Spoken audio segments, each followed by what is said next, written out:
All right, let's talk about a single number that can literally make or break scientific careers, decide where massive amounts of research funding go, and even shape the direction of science itself.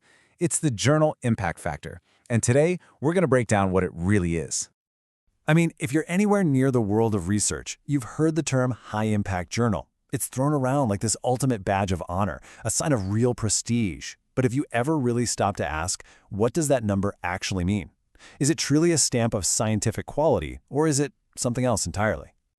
And here's where the whole story gets a fascinating twist. The guy who created it, Eugene Garfield, his goal wasn't to create some kind of scientific leaderboard. Nope, it was the exact opposite. He wanted to help the little guy, the small niche journals, to even get noticed. So how on earth did a simple tool for librarians become this all-powerful gatekeeper of science? That's what we're digging into.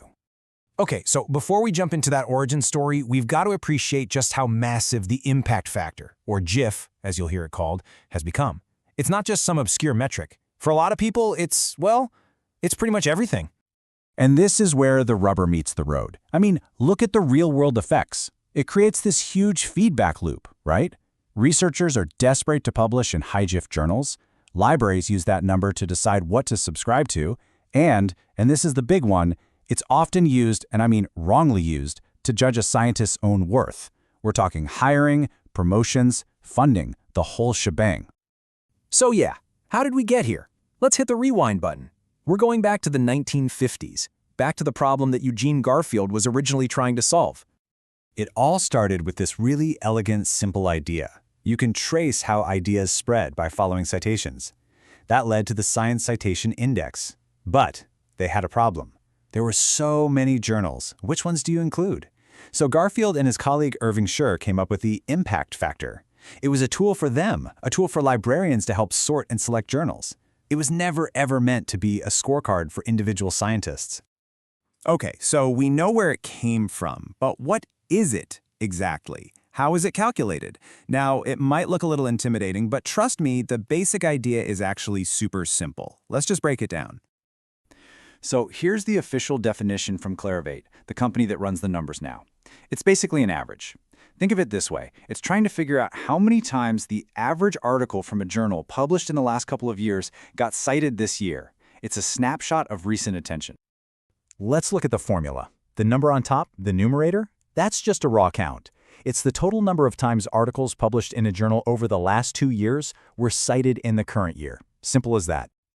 Okay, and the number on the bottom, the denominator, is the total number of what they call citable items. So we're talking mainly original research papers and review articles that the journal published in those same 2 years.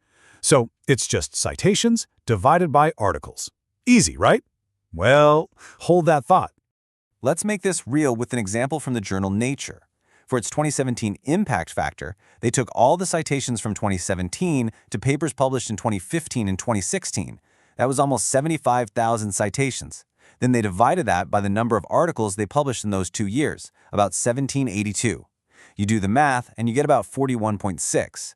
So what that means is, on average, a paper in Nature from that time got cited nearly 42 times in 2017.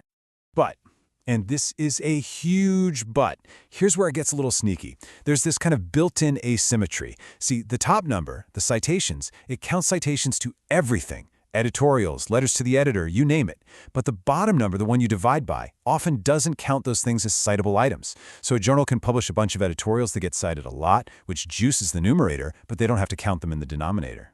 It's a clever way to inflate the score. And that little detail brings us to the real heart of the issue. The impact factor isn't this pure, objective measure of scientific quality. It's a number that can be pushed and pulled and sometimes, honestly, completely warped by things that have very little to do with how good the science actually is. The biggest one by far is that you just can't compare across different fields. It's like comparing apples to, spaceships. It doesn't make sense. Different fields have totally different citation habits.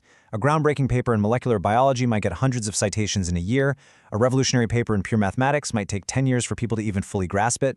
So a journal with an impact factor of 3 could be the absolute pinnacle in math, while in biomedicine, a 3 might be, kind of average. Comparing them is totally 100% meaningless. And the list goes on. Journals can boost their score by publishing a ton of review articles, because those just naturally get cited more. or by encouraging authors to cite other papers from the same journal. Heck, even a really bad or controversial paper can get a ton of citations from people refuting it, and that drives the number up. So you see, it's not a clean reflection of quality at all. So, with all these issues, what's the path forward? Well, the good news is the scientific community is really starting to push back. There's a big movement to put the impact factor back in its place, to see it as just one tool in the toolbox, not the ultimate goal itself.